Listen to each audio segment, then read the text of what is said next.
Eu estou aqui com o Coronel Ibis Pereira, meu amigo, e que tem uma trajetória tão especial. A primeira pergunta que logo me ocorre é: por que coronel da Polícia Militar do Estado do Rio de Janeiro? Como é que surge essa vocação? Rapaz, você sabe que essa também é uma pergunta que frequentemente eu me faço, sabe, Luiz? Eu tenho 50 anos de idade, completei exatamente esse ano, no dia 17 de agosto. Nasci, portanto, em 1963 e tenho 30 anos de polícia. Então, eu chego aos meus 50 anos de idade com 30 anos de polícia. Você entrou em 83. Eu entrei em 83, uma data interessante porque é o ano que assume o governo do Estado, o governador Leonel de Moura Brizola, o coronel Carlos Magno Nazaré Cerqueira comandando a polícia, que vai ser uma figura importante para mim. Até hoje é uma Está fazendo a tese. Pois é. Eu estou agora com essa coisa da biografia dele, né? Da minha dissertação de mestrado. Eu nasci e me criei num bairro periférico da cidade do Rio de Janeiro, né? Um bairro que, à minha época de garoto, já era muito pobre, mas era um bairro proletário, um bairro dormitório. Hoje está muito pior, por causa da ocupação irregular do solo urbano do Rio de Janeiro. Hoje, realmente, Anchieta se transformou numa grande favela e muito violenta, né? Mas, na minha época, era um bairro pobre, mas um bairro operário, onde as pessoas basicamente dormiam para trabalhar no outro dia fora daquele... E muito próximo à Baixada Fluminense. Seu pai fazia o quê? Meu pai morreu quando eu tinha 1 ano e 8 meses. Meu pai morreu quando eu tinha 1 ano e 8 meses. Isso também foi uma coisa que acabou determinando o meu ingresso na polícia, porque ele morreu em circunstâncias muito trágicas. Meu pai era usuário de drogas, né, e se matou quando eu tinha 1 ano e 8 meses. Então, a minha infância foi uma infância muito difícil, né? Eu passei fome com meu irmão. Então, num determinado momento da minha vida, naquela dúvida, né, naquela incerteza, a questão de buscar uma carreira que, de alguma maneira, pudesse desonerar a minha mãe, que vivia basicamente, era pensionista do INSS. Meu pai era funcionário da rede ferroviária, né, federal. Nós morávamos em umas casas próximas da linha do trem, né, que atravessa até o subúrbio de Chaperi, né, naquelas casas que vão sendo construídas, aqueles bairros que vão sendo construídos de acordo com o avanço da ferrovia, né, da Central do Brasil. E, num determinado momento, diante daquelas incertezas do que fazer da minha vida, eu fiz concurso para a Universidade Federal do Rio de Janeiro, consegui passar, eu fazia física na Universidade Federal do Rio de Janeiro, mas eu comecei a me tornar um peso para minha família, né? Porque era basicamente minha mãe e meu irmão, né? Irmão mais velho? Irmão mais novo. Então, a ideia de entrar para uma força armada ou ser militar representava uma saída, porque, como cadete, eu já teria aquela ajuda de custo, né, aquele soldo, e eu não apenas poderia dar conta da minha educação, comprar meus livros, como também poderia ajudar a minha família, né, ajudar a minha mãe. E eu comecei a pensar, bom, eu vou ser o quê? Eu já sabia das opções que eu tinha, né? As forças auxiliares, né? A Polícia Militar e o Corpo de Bombeiros, e o Exército Marinha Aeronáutica. Eu fui meio que por eliminação. Então, quando eu entro na polícia, eu encontro o Coronel Cerqueira com uma visão democrática de polícia, falando numa polícia que respeita os direitos humanos, uma polícia que é garantidora dos direitos humanos e é promotora dos direitos humanos. Eu encontro Darcy Ribeiro falando na questão dos CIEPs, né? Eu ouço isso. Na aula inaugural, o Coronel Cerqueira, inclusive, tocou nesse tema, né? Da necessidade de repensar isso tudo. Então, essa matéria simplesmente desapareceu junto com ela. Para minha felicidade, aquele instrutor... Você se lembra dessa aula inaugural do Coronel Cerqueira? Eu me lembro. O que ele dizia? Olha, a aula inaugural foi uma coisa interessante, que foi sobre direitos humanos.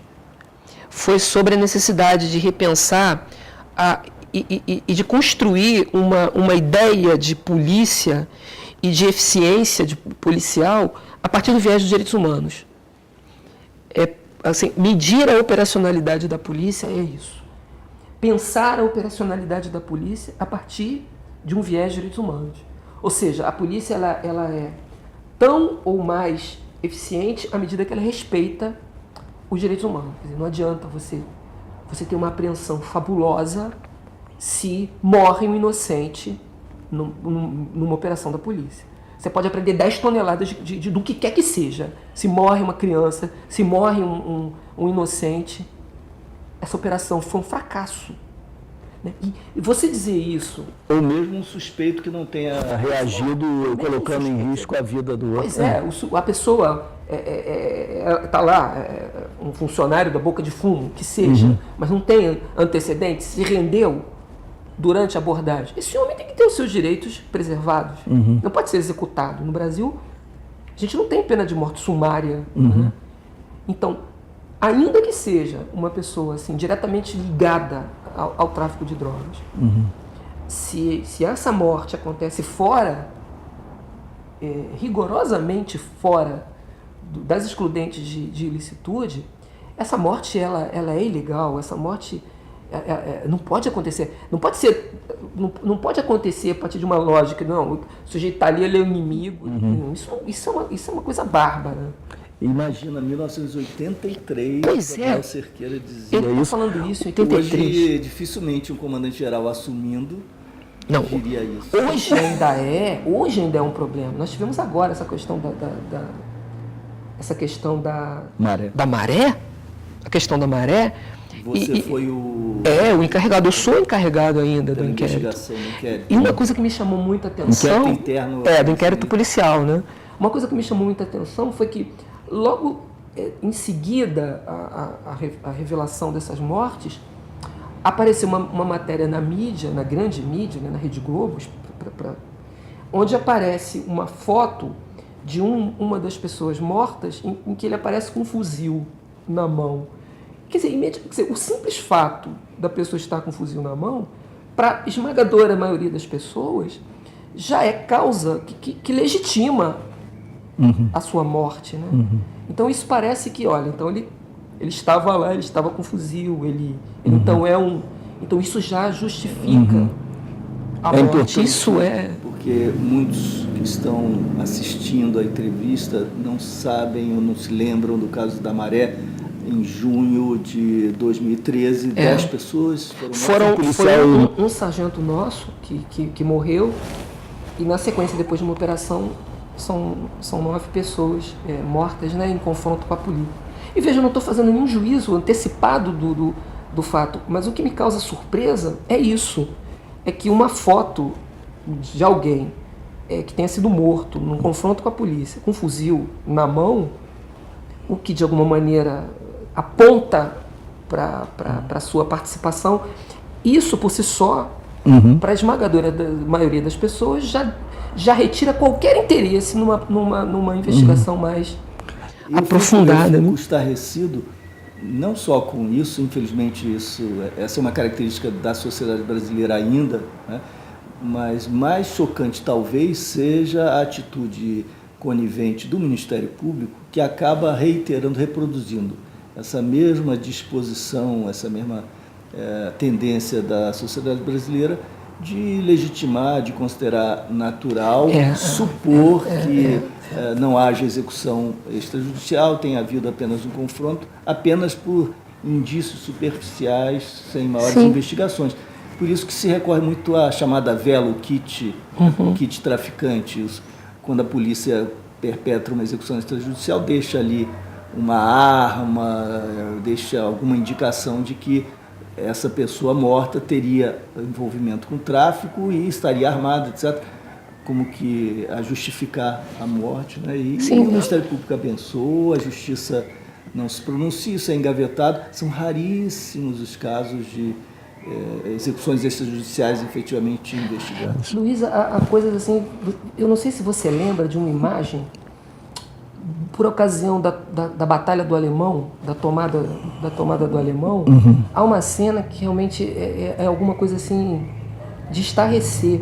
onde um grupo de pessoas, de criminosos, supostamente, esse grupo é visto fugindo pelos fundos do Alemão, e um helicóptero começa a atirar, uma das pessoas é atingida.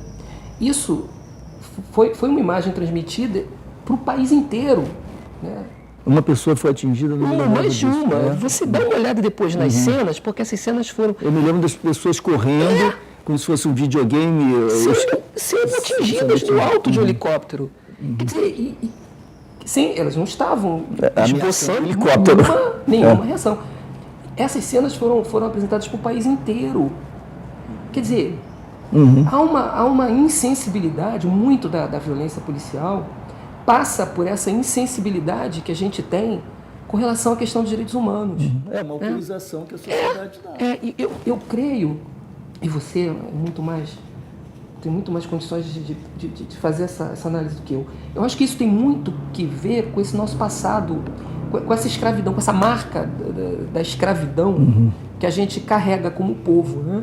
Dessa nossa república construída debaixo de 400 anos de escravidão, né? Assim, é aquela coisa de uma parte da sociedade que olha para outra como se fosse uma coisa do qual você pudesse dispor, do que você pudesse fazer o que bem entendesse, né?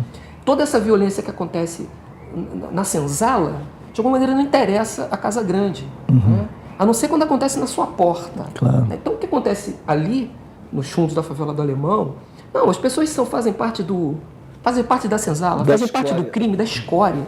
Então, você pode executar que não tem problema, né? Então, vivo e a cores. Isso é assustador. Aí eu fico mais impressionado ainda com essa personagem fantástica que é o Coronel Cerqueiro, de em 1983, ele está levantando essa bandeira, né? Olha o que a gente perdeu, né? Por talvez não consolidar mais esse pensamento, enfim, mas Aproveitar, antes de voltar para a sua história de vida, aproveitar que a gente chegou rapidamente aqui na conjuntura, né, no momento contemporâneo, para te perguntar sobre o caso do Amarildo e essa situação na UPP da Rocinha. Eu pessoalmente sempre disse que é muito difícil você consolidar qualquer nova relação da polícia com a comunidade se a polícia não se transformar. Mas foi muito mais rápido do que eu poderia imaginar. Esse tipo de degradação, né, foi muito mais veloz. Porque uma prática dessa na Rocinha, que é a UPP, por excelência, aquela que, afinal de contas, é a menina dos olhos, né, de todo o projeto, no sentido da importância estratégica. A Rocinha é um bairro importante, de visibilidade internacional. 22 denúncias de tortura, o caso, propriamente, do Amarildo, que já segue celeremente agora para a justiça com o primeiro resultado, indiciamento, a acusação, etc., de 10 policiais, né, como responsáveis por tortura e morte do Amarildo. Isso na Rocinha, logo nos primeiros estágios da UPP, né, desenvolvimento da UPP. Eu não sei dizer. Te choca também pela velocidade com que a degradação está se dando? Não, claro. Eu estive na Rocinha. A Rocinha, assim, é uma comunidade muito pobre, mas tem a miséria extrema dentro desse bairro que já é pobre. E tem uma área afluente. Exato. Tem uma área com prédios, aluguéis caros já, comércio, que é muito desigual também. E eu fui na inauguração da UPP. E eu me lembro que eu vi muitas pessoas da comunidade com cartazes dizendo, olha, polícia tá bem, polícia, a gente acha legal que venha a polícia. Tudo bem, mas eu quero água, eu quero serviço público. Eu quero saneamento. Saúde, eu quero saneamento. Ao lado da biblioteca passa uma vaga aberta ali que vem das casas sem tratamento de esgoto, né? Sem tratamento sanitário. E assim, eu tô dando essa volta para te dizer do que eu senti naquele momento. Eu até comentei isso para outras pessoas, assim. Aquela comunidade é uma comunidade imensa, é uma comunidade muito carente de coisas básicas para uma pessoa que mora tão próximo da riqueza, ali você tem um dos maiores IDHs do Brasil inteiro, né? E você, assim, o que eu vi ali não tinha, assim, um clima de pacificação, assim, porque aquilo ali me pareceu muito ocupação mesmo, né? Ocupação territorial com polícia.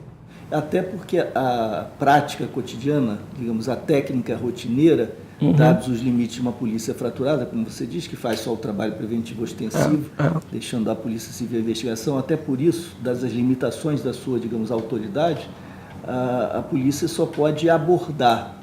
E como existe, então, a suspeita ou a informação, o temor de que o tráfico prossiga e prossegue, evidentemente, ainda que não com controle territorial, o que faz toda a diferença, mas como existe essa ideia de que nós estamos aqui para combater o tráfico, mesmo que não haja o confronto armado, o único instrumento da polícia ostensiva é o flagrante, e é a abordagem direta. E na abordagem direta, nós reproduzimos o teatro da escravidão, o teatro da desigualdade brasileira mais intensa, né? Porque em todo o tempo são aqueles rapazes, os escolhidos. Quem são os escolhidos para a revista, para a abordagem? Em que termos essa revista, essa abordagem se dá? Então, é o teatro mesmo da reprodução de uma relação entre a polícia, representando esse Estado autoritário, e a população. Eu vi o documentário, até foi premiado em Brasília, que é uma beleza, da Maria Augusta Ramos, sobre as UPPs, ela fez lá nos Prazeres, né? Nos Prazeres. E ela acompanhou o dia a dia. É um trabalho etnográfico, é uma reportagem bem da Maria Augusta, paciente, detalhada, muito competente, muito refinada do ponto de vista técnico, visual. É uma beleza de filme. E é, sobretudo, um filme para os estudiosos, para quem realmente quer meditar sobre isso tudo. Porque ela nos oferece o panorama cotidiano, acompanhando os policiais.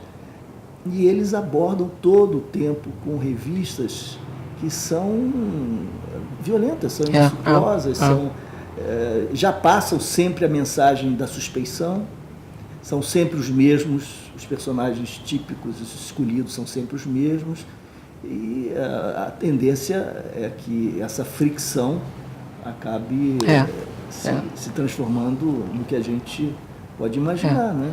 Essa violência que o policial muitas vezes reproduz na sua maneira de agir, ela tem raízes muito profundas. Raízes muito profundas, para além da instituição policial. Claro. E tem um outro paradoxo que tem a ver também com a estrutura organizacional das polícias brasileiras, particularmente da Polícia Militar.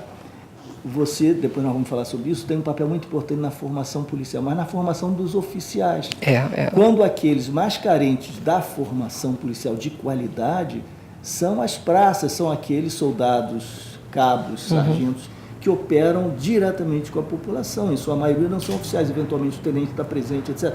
Mas normalmente são os não oficiais, aqueles que têm uma formação mais rápida, mais superficial, que talvez merecessem uma atenção na formação mais extensa, né?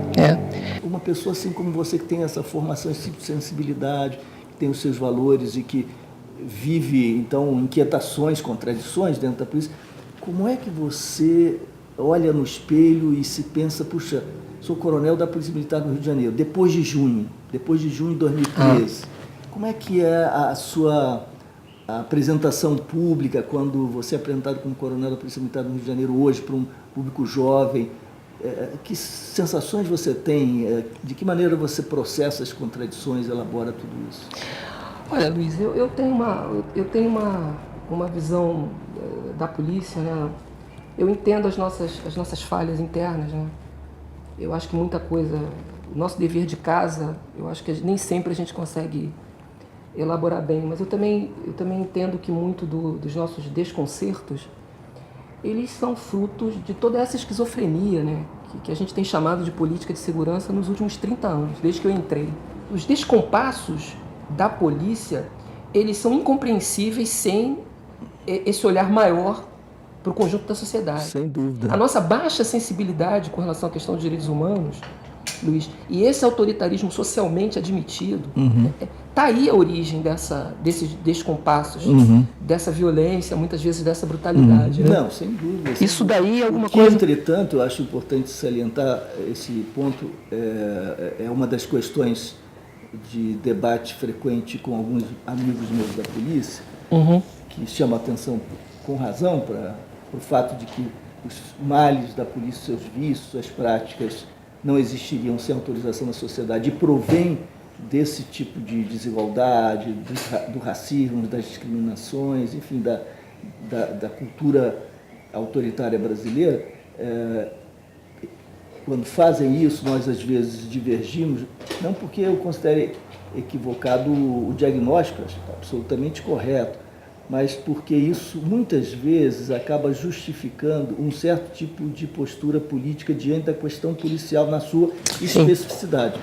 Porque eu não tenho como esperar a mudança da sociedade brasileira, nesses aspectos que são tão profundos, para exigir um comportamento legalista e respeitoso dos direitos humanos das polícias já. Para isso existem as instituições, inclusive, né? Porque nós, através das circunscrições impostas aos comportamentos humanos, por regras específicas, nós conseguimos antecipar movimentos subsequentes da história que vão contagiar a sociedade em seu conjunto. Eu posso fazer numa instituição uma espécie de prenúncio de ensaio geral do futuro, claro. Porque ali eu tenho a possibilidade de formar, de orientar e de determinar certo tipo de modelo prático de funcionamento. Minha divergência com alguns colegas seus diz respeito não ao diagnóstico, mas às consequências que são derivadas do diagnóstico por alguns de seus companheiros. Do tipo, olha, vamos mudar a sociedade. Para de falar da polícia, vamos mudar a sociedade. Vamos mudar a sociedade, mas enquanto a gente não conseguir mudar a sociedade, vamos começar logo. A gente tem que fazer o nosso dever de casa. Nosso dever de casa em cada instituição, na universidade, na família, onde a gente atua, e nas polícias, até porque as polícias cumprem um papel estratégico, né? Decisivo no que diz respeito a essa relação tensa com a equidade, com o valor universal ou não da lei, esse grande mito que, de fato, no Brasil tem que se revelado apenas um mito, no sentido convencional da palavra, né? Desde que eu entrei para a polícia, eu entendi, e com a Constituição de 88, essa minha convicção ela se tornou maior ainda, o que deve ser a polícia no Estado Democrático de Direito. Isso, para mim, é uma questão de fé. Então, eu tenho procurado me conduzir ao longo desses 30 anos kantianamente. Eu ajo de acordo com aquilo que eu tenho a convicção que é o que a Constituição da República determina para a polícia. Dignidade da pessoa humana é um princípio e ponto. Assim como cidadania, assim como a questão do pluralismo. Né? Então, isso é um imperativo categórico. Pouco me importa se eu vou ter sucesso com isso ou não. Isso, para mim, não é importante. O valor não é instrumental. Não é instrumental. Você não sacrifica meios para alcançar fins. O valor é, em si, um fim. Esse é o meu valor. Eu estou de pleno acordo. Ajo kantianamente. O que eu procurei fazer na academia, nos 22 meses que lá estive, foi procurar ser fiel a esses princípios e transformar esses princípios numa filosofia de comando e tentando atualizar esses princípios em questões lá da sala de aula, do meu currículo. Independente de imaginar que com a minha saída alguém vai mudar ou não vai mudar, se eu vou ficar frustrado em não ver isso concretizado. Eu ajo kantianamente, assim, procuro manter a minha racionalidade. Eu não tenho... a palavra esperança, apesar da minha formação católica, é uma palavra que não habita muito o meu imaginário, eu não faço nada esperando nesse sentido. Ver os frutos daquilo que eu acredito, ou ver os frutos da minha ação. Pouco me importa se as minhas ações vão resultar naquilo que eu gostaria que resultasse. Pouco me importa. O importante é agir de acordo com as minhas convicções, de acordo com aquilo que a Carta Constitucional determina. Sim, eu te diria o seguinte, pessoalmente, como indivíduo, estou inteiramente de acordo com você. Eu penso assim, procuro fazer assim também. Nós somos almas gêmeas nesse sentido. Mas eu acho que há também uma vocação para a vida, há também a infiltração da esperança na sua disposição, uma infiltração que talvez não emerja tão claramente, a consciência. Há uma conspiração de decisões suas que naturalmente conduzem a um quadro que permita a respiração, a oxigenação para você. eu quero dizer o seguinte, se você tivesse optado por qualquer outro tipo de abordagem filosófica, estaria liquidado. Digo por quê? Porque o que você faz não produz efeitos, e você sabe disso. Os efeitos desejáveis. Sim, claro. Não muda a instituição como nós estamos vendo. Se você ficasse pautando as suas decisões, avaliando o que você faz e o sacrifício da sua vida pelos resultados obtidos, você estava psicologicamente, humanamente liquidado. Como eu também, ou aqueles que... Você com mais razão pela quantidade de tempo de devoção, porque você sabe que não vai acontecer nada em grande escala. São aqueles homens que estão sendo formados, mas a pressão no sentido contrário é gigantesca. Então, você teria que se entregar ao ceticismo, se render talvez ao cinismo e passar a ter uma relação instrumental com aquilo para ganhar o seu dinheiro, buscar aposentadoria, dar um chute nessa história toda. Para você se manter íntegro com essa energia, dedicação, etc., você tem de definir o seu propósito como o cumprimento do seu dever. A fidelidade à sua convicção, à sua crença. Isso te faz sentir-se orgulhoso de si mesmo, orgulhoso da qualidade do seu trabalho, da virtude que você encarna, seguindo adiante. Né? Eu tenho uma devoção muito grande pelo homem, sabe? Eu sei que o ser humano é uma criatura complicada, né? Uma criatura muito complicada. Mas eu sou apaixonado pelo homem, pela criatura humana. E apesar da gente ser esse poço, essa fonte de contradições, né? Como o Pascal diz. Mas eu tenho uma devoção pela criatura humana, uma paixão pela criatura humana. E eu percebi que a polícia é uma oportunidade de você poder contribuir para que essa criatura humana sofra menos. É uma oportunidade para contribuir pela diminuição do sofrimento humano. Como policial, a gente pode fazer muita coisa de bondade para o ser humano. Pode fazer muito bem para o ser humano. Quando a gente consegue trabalhar dentro das normas, dentro daquilo que a Constituição e as leis determinam. É possível fazer com que essa criatura sofra menos, como eu tive a oportunidade de fazer. Por exemplo? Ao longo... Rapaz, eu protagonizei alguns momentos muito duros de ocorrências. Por exemplo, só para você ter uma ideia, eu era tenente numa das maiores enchentes em 1988, naquela grande enchente de 88. Eu passei mais de 24 horas dentro de uma comunidade que estava com água até o telhado.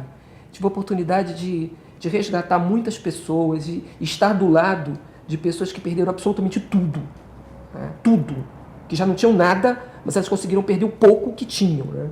Então, ter a oportunidade de estar do lado de uma criatura humana num momento de agonia e de dor como essa, Luiz, isso é fantástico. Né? Você ter a oportunidade de estar, como eu estive, à frente de um batalhão, agora na região serrana do Rio de Janeiro, né, por ocasião da tragédia que varreu a região, eu comandava Petrópolis. Né? Nós tivemos um bairro lá em Cuiabá, lá em Petrópolis, destruído, ao ponto do leito de um rio ter mudado de curso. Você tem uma ideia da devastação que aquilo provocou. Então você estar à frente de policiais, de um contingente humano, prestadores de serviço público, né, de servidores públicos, num momento de agonia, onde as pessoas elas estão precisando, é claro, desse serviço, mas de calor humano. Isso é fantástico. E isso a polícia te proporciona. Mas veja que curioso, os exemplos que você deu definem como o Walter, como o outro, a natureza convulsionada, a natureza insensata, né? Rebelde. Rebelde. Né?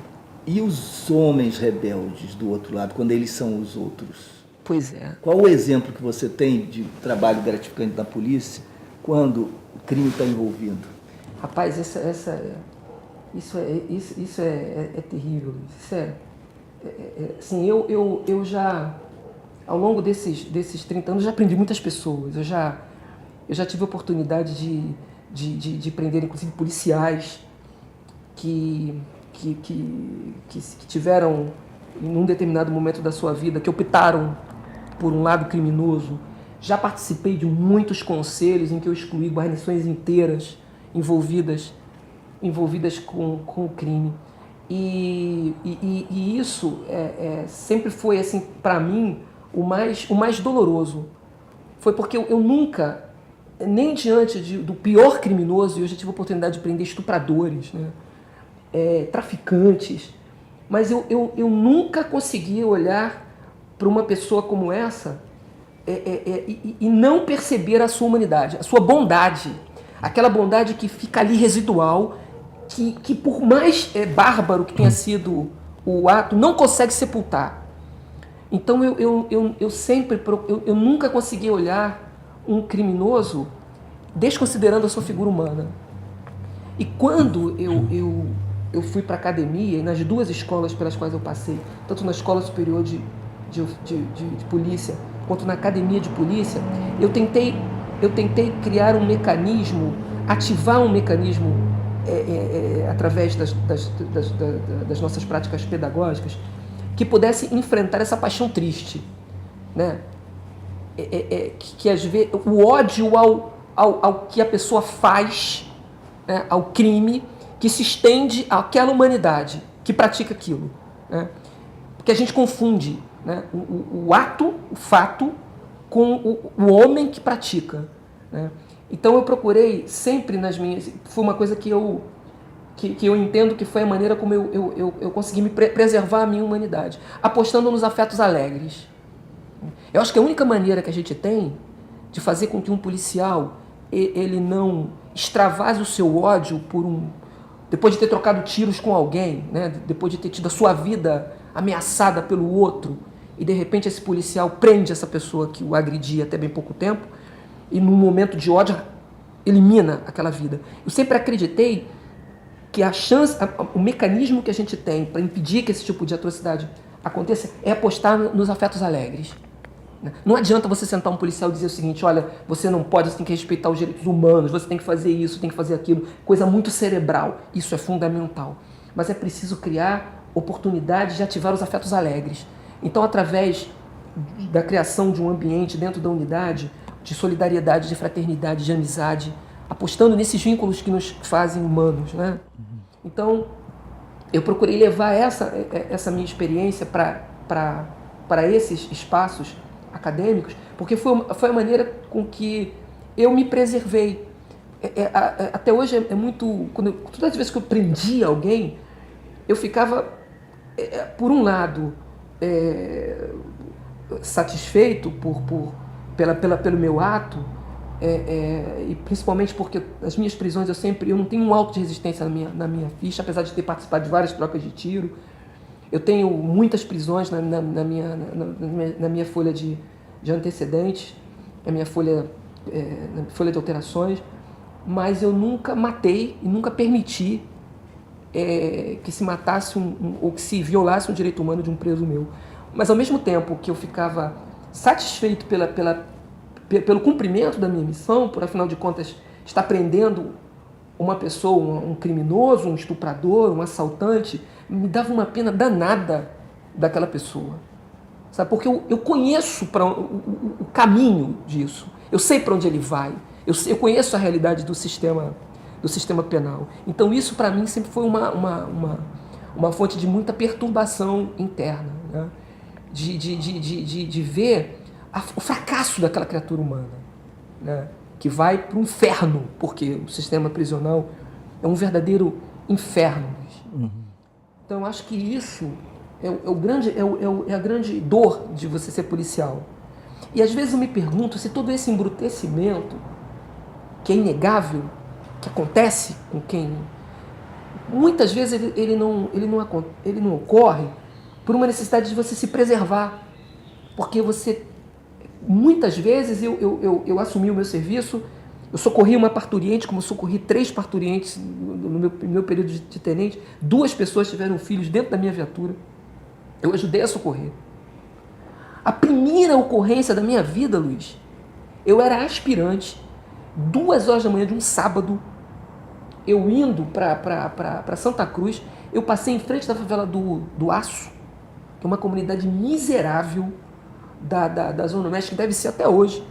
Na época, as pessoas moravam dentro de contêineres, uma dessas muitas remoções que aconteceram na cidade. Uma miséria. Uma menina não devia ter mais de 18 anos, ela estava com a filha envolta em trapos no meio da rua pedindo socorro. A menininha tinha tido parte da perna dilacerada por um rato. Por um rato. Você imagina isso? Você imagina isso, Luiz? Uma menininha, depois ela perdeu até a perna, o neném. Né? Porque não... Enfim, uma coisa terrível. Rapaz, aquilo ali, quando eu vi aquilo, o mundo desabou na minha cabeça. Falei, caramba, meu Deus do céu, uma menina de colo, Luiz. Pouco recém-nascida, garotinha tinha um ano de vida.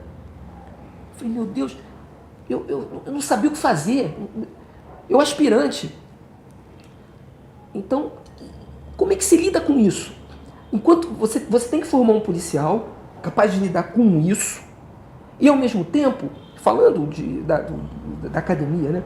Você tem que formar um jovem para lidar com esse tipo de afeto, com a emoção que envolve isso. E, ao mesmo tempo, você tem que formar uma pessoa que vai entrar numa favela, vai trocar tiro, vai ter que manter a sua racionalidade para impedir que essa ação policial resulte numa barbaridade, numa violência. Como é que, como já aconteceu comigo, de perder um membro da guarnição em serviço, né? Nós deveríamos ter vencido um obstáculo quando um policial meu, que por um acaso chegou na frente, foi pular o muro, levou um tiro na testa. Então você tem que formar um jovem para conseguir manter o seu equilíbrio, a sua racionalidade diante dessa ocorrência e, ao mesmo tempo, diante dessa outra que eu narrei. Como é que você faz isso? Isso é muito difícil. Você tem que formar um jovem oficial para ser um perito no uso da força, sem gostar da força. Aí que eu acho que tem um nó. Sem que o olho dele brilhe quando ele vê um fuzil. O que é muito difícil, porque a força é muito sedutora. Você ter outro ser humano debaixo do seu poder, podendo fazer com ele o que você quiser, aí eu volto àquela coisa da escravidão que a gente estava falando, né? Podendo, inclusive, matá-lo no meio da madrugada, quando ninguém está vendo, depois dele ter atirado em você, você pode fazer isso. Efetivamente, você tem meios para fazer isso. Como é que você lida com isso? Como é que você faz alguém... Como é que você prepara alguém para usar a força sem que ele goste dela? Né? E aí eu me lembro da Simone, né? A Simone Velho, que diz que a força ela morde todos aqueles em quem ela toca. Né? Ela toca em você, ela te morde. Se você se deixa dominar, se você se deixa fascinar por ela, você está perdido. Né? Você está invariavelmente perdido. E eu acho que é aí onde está a obra da escravidão. Sabe, eu acho que de alguma maneira nós todos, né, que somos filhos de 400 anos de escravidão, primeiro do índio, depois do negro, depois do mestiço, do nordestino, e até hoje, né, com essa coisa do sabe com quem você está falando, né, que o da Mata fala tão bem sobre isso. Eu acho que isso tem um pouco dessa força que nos corrompeu a todos nós, sabe? E aí vem um policial que vem desse meio, onde a força brutaliza o tempo inteiro, mas ele bota uma farda. E aí ele já se coloca do outro lado. Né? Aí, olha, agora a força não me vitima mais. Mas agora eu vou fazer o papel, vou fazer o outro papel. Então, eu acho que aí a gente tem um grande problema. Assim, eu acho que a formação da polícia no Brasil, ela precisa abrir e por isso que eu acho que a questão do modelo militar, ele dificulta muito isso. Né? Porque você tem essa coisa da hierarquia, essa coisa da disciplina de uma maneira muito rígida. Essa constituição dos afetos, esse espaço dos afetos, que eu acho fundamental para a formação policial. O ethos militar, ele é duro, né? Ele não favorece essa coisa, esse espaço da lágrima, né? Da dor, do sofrimento. Ele é muito repressor desse tipo de afetividade. Eu acho que você não forma um policial sem abrir um espaço, sem trabalhar os afetos. É isso que eu quero dizer. Sem você abrir a possibilidade de enfrentar afeto com afeto. Porque eu acho que a razão humana, ela não é capaz de frear um afeto triste. Agora, só um afeto alegre, só uma paixão alegre, ela é capaz de dar conta de uma paixão triste, do medo, Luiz. O medo, o medo, o medo. O que eu vejo hoje, depois de junho, é medo que se transforma em ódio. Porque tem isso, né? O medo de você naufragar, o medo de você morrer. Não, eu vou entrar naquela favela ali, eu posso morrer. A morte é um negócio que está no horizonte de todo mundo, mas um policial, eu escapei da morte algumas vezes. Uma vez eu não morri porque eu era baixinho demais. Porque o tiro passou, se eu fosse um pouco mais alto, eu não estaria aqui hoje. Quer dizer, a gente está falando desse profissional. Né? Quer dizer, como é que você lida com isso? O medo, né? O medo que hoje a gente está vendo aí é o medo de você naufragar. Né? Um garoto que termina uma faculdade aí e não tem perspectiva nenhuma. Um morador da Rocinha que não tem perspectiva de vida nenhuma. A vida dele naufragou, Luiz. A vida dele, ele é um loser. Né? A vida dele é um naufrágio. Como é que se lida com isso? É o medo de você não... A estabilidade do emprego que a gente não tem mais. Você trabalha hoje, não sabe se vai trabalhar amanhã. Né? Esse medo da vida, esse medo da morte, isso engendra ódio. Esse medo, ele dá lá no Hobbes, né? Ódio. E o ódio explode na rua, você quebra banco, você... Né? O que tem por trás do Black Bloc é ódio disso que está aí, dessa sociedade que devora a nossa alma, ao invés de alimentar as nossas almas. E tem muito disso na polícia também. Medo da morte é uma coisa terrível, Luiz. Uma coisa terrível. Eu vejo muito desse medo no olhar dos policiais, que não podem demonstrar isso, porque, afinal de contas, o modelo que a gente tem é um modelo viril, é um modelo do guerreiro, né? O guerreiro não pode ter medo. Né? Por isso aquela coisa do Bop, aquela coisa da caveira, né? Aquela coisa quase religiosa. Aquilo ali, medo de morrer. Né? O medo é um sentimento terrível. Talvez seja o nosso grande sentimento. Né? O homem é um bicho que treme. Né? O Guimarães Rosa fala isso magnificamente bem. O homem é coisa que treme. E a gente não trabalha isso. A gente não trabalha isso nas nossas academias. Eu tentei fazer um trabalho como esse lá com os cadetes lá, mas é difícil porque minha psicóloga era uma capitã, então tem aquela coisa, né, do subordinado, o outro é um capitão, então eu não vou me abrir, eu não vou falar dos meus medos, dos meus temores, é difícil pra gente, né? Então acho que se nós não fôssemos militares, talvez ajudasse um pouco você trabalhar essa dimensão, mas esse é um aspecto terrível que envolve a nossa atividade e que poucas pessoas abordam. E isso compromete a nossa humanidade, vamos dizer assim. Se você não trabalha isso, se você não investe nas paixões alegres, só tem um jeito de você sobreviver. É se brutalizando. Então eu não posso chegar numa ocorrência como essa, vendo uma menininha com a perna devorada, parte da perna destruída por um rato, eu não posso chorar, eu não posso não posso. Ao mesmo tempo, se eu sou o comandante de uma tropa, eu vejo um policial me levar um tiro na cabeça como eu vi, eu tenho que manter a minha. Os outros podem se desequilibrar, mas se eu sou o comandante, se eu perder o meu equilíbrio, meu Deus, aquilo ali vai virar uma matança. Agora, tá bom, como é que eu faço para não eu manter a minha? Então, eu tive a felicidade, né, de vir de uma tradição católica, de vir de uma tradição, de uma relação com a transcendência, uma relação, se eu não fosse policial, eu seria padre, né? Até hoje essa é uma angústia que eu tenho, de talvez eu fosse um sacerdote melhor do que um coronel da polícia, né? Talvez não sei, eu nunca vou saber. Mas eu acho que eu nunca deixei de ser sacerdote também, ao meu modo, né? Do meu jeito. Mas eu acho que essa minha relação com a transcendência também me ajudou muito. A minha relação com a poesia, a minha relação com a literatura também me ajudou a manter a minha... a trabalhar esse lado dos afetos que para mim é uma coisa muito, muito intensa. E eu acho que aí tem uma coisa pra gente...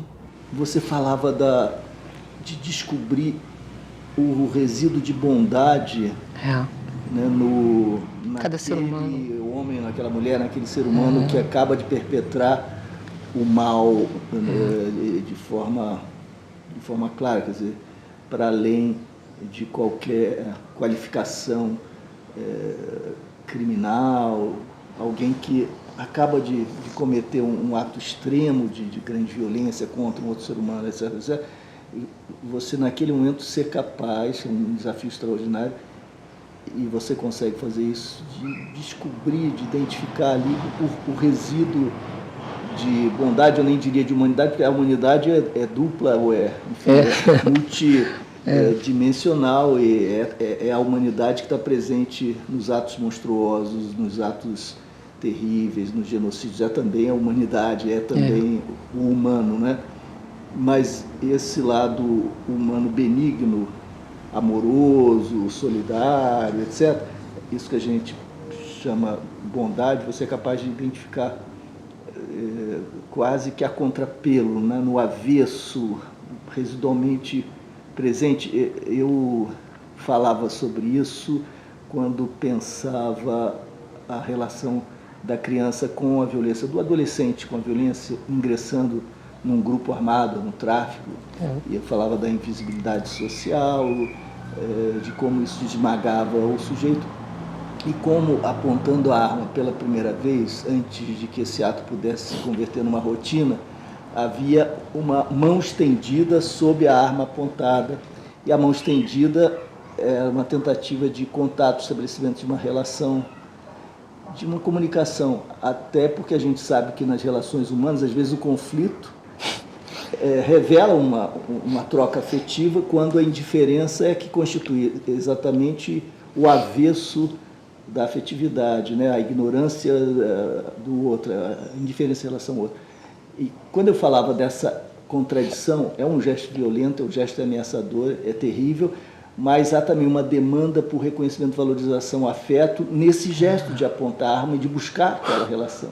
Luiz, eu tô rindo porque eu tô me lembrando de uma coisa assim que aconteceu comigo. Uma vez eu tava andando ali no Largo da Carioca, já estava anoitecendo, assim, aí se aproximou de mim um garoto. Aí quando ele veio se aproximando assim de mim, eu o abracei, assim, eu puxei ele para perto de mim. Aí ele me empurrou assim, e falou assim, sabe o que ele ia assaltar? E foi embora. Que coisa. Foi embora, Luiz, eu fiquei olhando aquilo ali. Você teve a iniciativa de abraçar. Ao Bob's, ali tem Bob's ali, do Largo da Carioca. Eu imaginei que ele estivesse se aproximando de mim porque ele queria pedir comida, ele queria pedir para eu pagar alguma coisa para ele, porque a noite já estava principiando, assim, eu imaginei que ele estivesse com fome. Ele ia me assaltar. Mas aí eu fui na direção dele, quando ele se aproximou, eu passei a mão assim para abraçá-lo, né, para que ele chegasse perto de mim, porque eu ia oferecer o que eu imaginei que ele fosse pedir, mas ele ia me assaltar. Ele me empurrou, ele olhou nos meus olhos e falou, sabe que eu ia lhe assaltar? E foi embora, cara. Eu falei, meu Deus do céu. Que coisa incrível. É isso que você tá... Exatamente.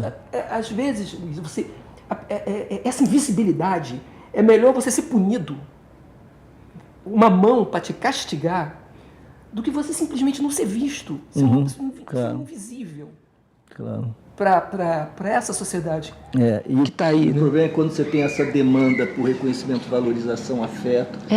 A sociedade responde à demanda por afeto, que é claro, é contraditório, porque envolve também violência, não estou negando isso.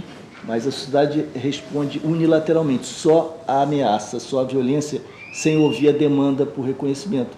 Então joga o menino, por exemplo, numa entidade socioeducativa, entre aspas, né?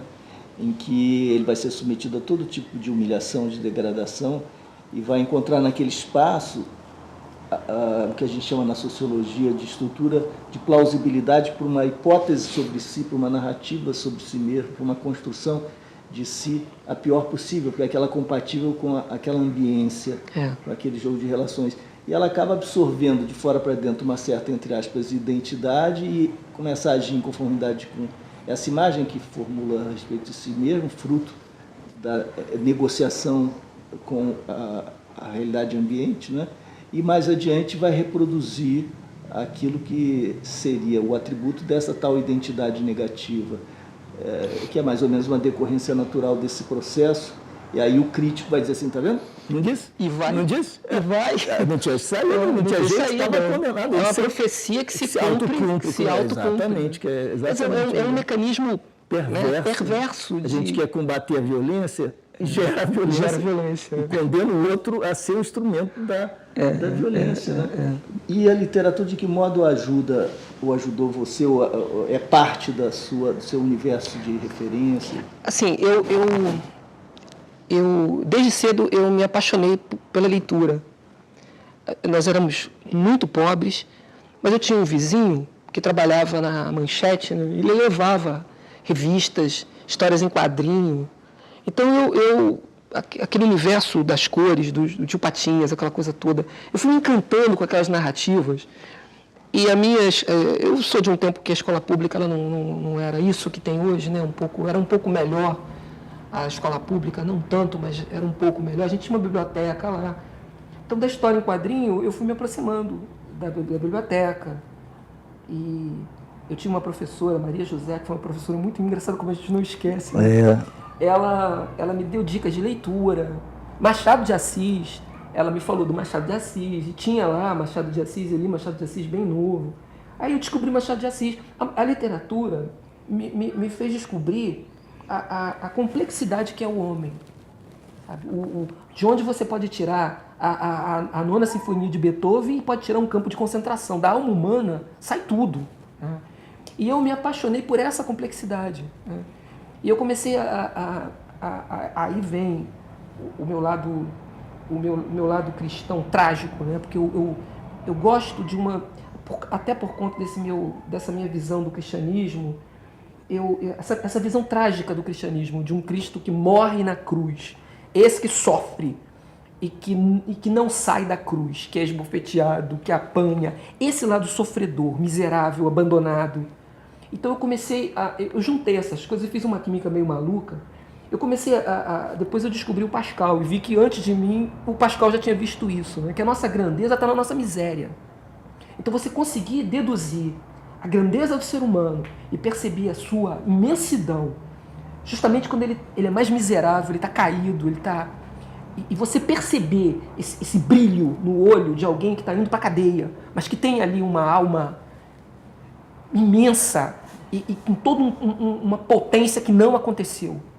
E esse lado trágico, que no fundo é o de todos nós, né? Que somos maravilhosos, que vão morrer amanhã, que carrega o cadáver nas costas. Então, o drama desse sujeito é o de todos nós. Então, eu vi nessa tragédia dessas pequenas biografias que, por um acaso, foram cruzando com a minha, eu vi um pouco da minha também. Né? E eu comecei a me apaixonar por isso. E a literatura, para mim, ela foi importante, porque quando você lê Dostoiévski, quando você vê a história dos personagens de Dostoiévski, o Raskolnikov, né, com aquele drama todo do homicídio, do duplo homicídio e dos demônios, né, onde você não sabe quem é pior no romance, mas você olha, caramba, eu podia fazer a mesma coisa, o outro podia fazer a mesma coisa. Você começa a ver que, no fundo, o pior criminoso não é muito diferente de você mesmo. A banalidade do mal. Pois é, Luiz. Os caras que estavam matando os judeus, poxa, eram pessoas que iam à missa, iam à igreja no final. O Rudolf Hess levou a família para o campo e conseguia viver numa boa com isso. Então, eu comecei a perceber que ali não tinha a pessoa do mal e a pessoa do bem. O mundo não é dividido dessa maneira. Todos nós somos capazes das duas coisas. O ser humano é essa coisa contraditória. E, portanto, eu não poderia transferir para aquela subjetividade o mal que a conduta ou o horror que a sua conduta revelava. São coisas que, quando a gente mistura, acontece o que a gente muitas vezes esse ódio ou essa aversão pelo fato, pelo crime, você transfere para a figura do criminoso. Então, que essa coisa do combate ao crime, né? Cada vez que eu ouço essa expressão, porque o mal já está aí, em você acreditar que crime você combate. O horror já está aí. Quando você começa a acreditar que você combate crime, não! O que você enfrenta no dia a dia não é o crime, não. É o criminoso, é a pessoa humana de alguém que comete um crime. São coisas que pode parecer uma questão de colocação de palavras, né? Mas não, tem muito mais do que isso. Você tá despersonalizando, você está tirando da figura do criminoso a sua humanidade, com todas. Então eu acho que a literatura, o gosto pela literatura, ela te permite, através da leitura e daquilo que acontece com os personagens, você consegue enxergar isso. Né? Por exemplo, Dom Quixote. Poxa, a gente aprende muito mais de ética lendo Dom Quixote, daquilo que tem a ver com... do que numa sala de aula ouvindo uma aula sobre ética nicômaco do Aristóteles.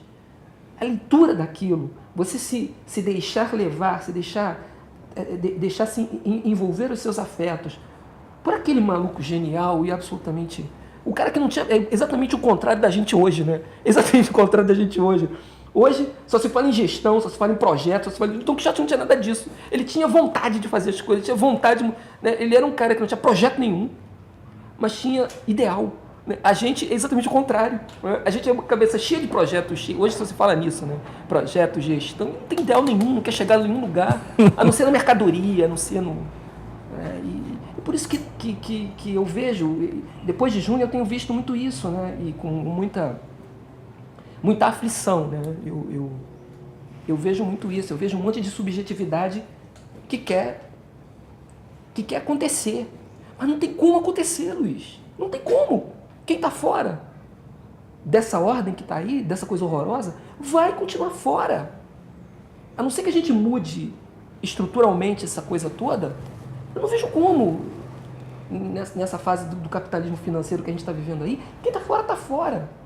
Então, quando eu fui na Rocinha, né, voltando, poxa, você entrar numa casa que a pessoa não tem acesso à luz do sol, você vê um monte de adolescente na rua, de crianças na rua, quando tinha que estar dentro de uma escola.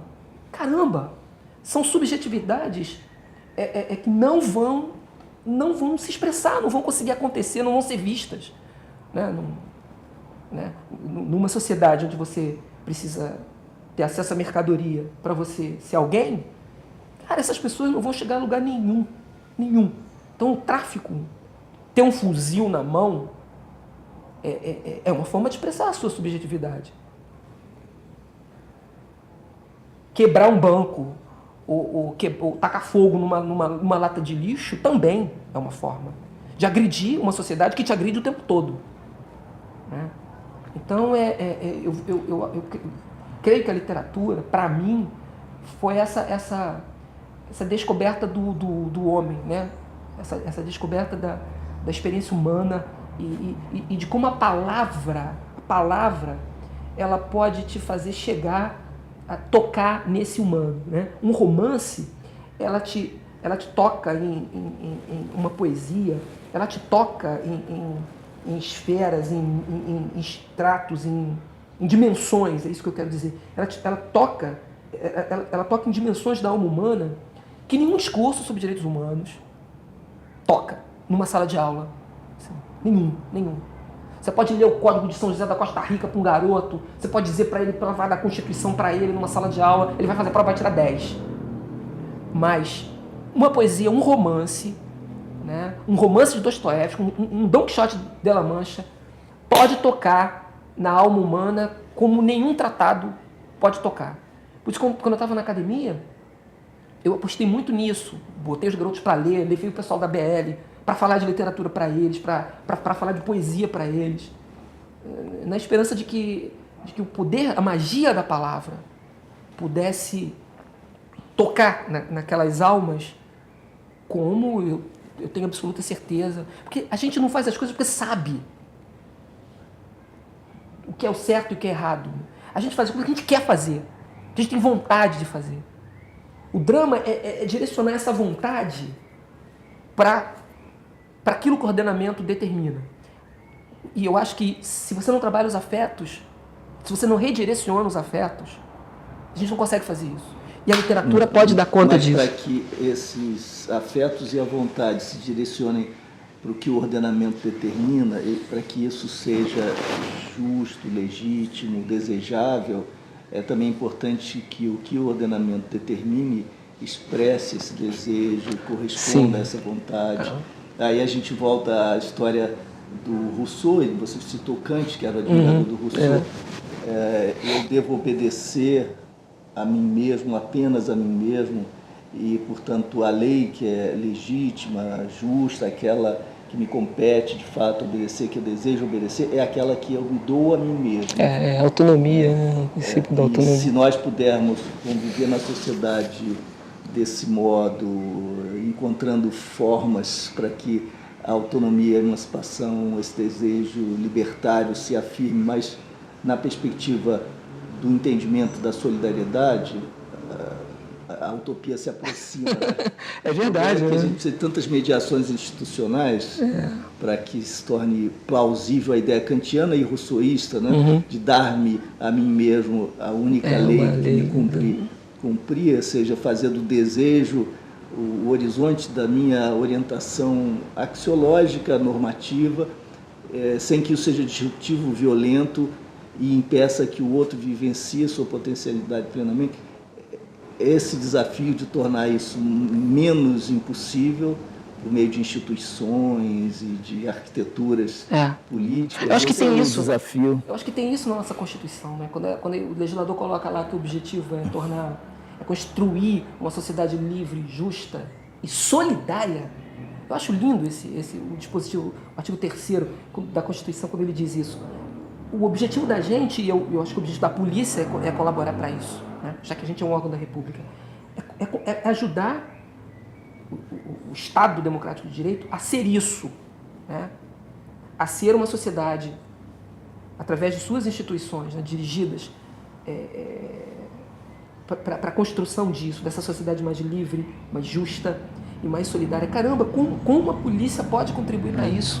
O interessante, quando você falava da polícia, do desafio de formar uma policial ou um policial, eu me lembrava de que você estava falando da educação humana. Lembrei do Emílio, da educação do Rousseau também. Qual é o grande desafio de formar ou ajudar o ser humano a desenvolver sua potencialidade? E o caso da polícia aí se torna exemplar, muito interessante. Isso nos diz muito sobre o ser humano e também sobre a polícia, sua peculiaridade. Porque, a rigor, seria ótimo que todo ser humano pudesse ser capaz de enfrentar com os afetos alegres, como você dizia, positivos, essas situações extremas, né? Se vendo diante de tensionamentos limite e mesmo assim sendo capaz de manter um fio terra consigo mesmo, com o outro, de tal maneira que até o inimigo é parte de si mesmo, desse comum que nós compartilhamos, e é passível de receber ou suscitar amor ou uma afetividade positiva ou alegre, como você dizia. Isso é um desafio não só para o policial, para qualquer ser humano, mas o policial ou a policial é que está, digamos, num tipo de destino que o ou a empurra para essa margem, né? Do abismo, dos extremos, de viver simultaneamente a ajuda, a solidariedade, naqueles casos que você relatou, ou, pelo contrário, a necessidade de impor a sua força e autoridade com os limites que têm de ser respeitados, né? Quer dizer, mesmo no confronto.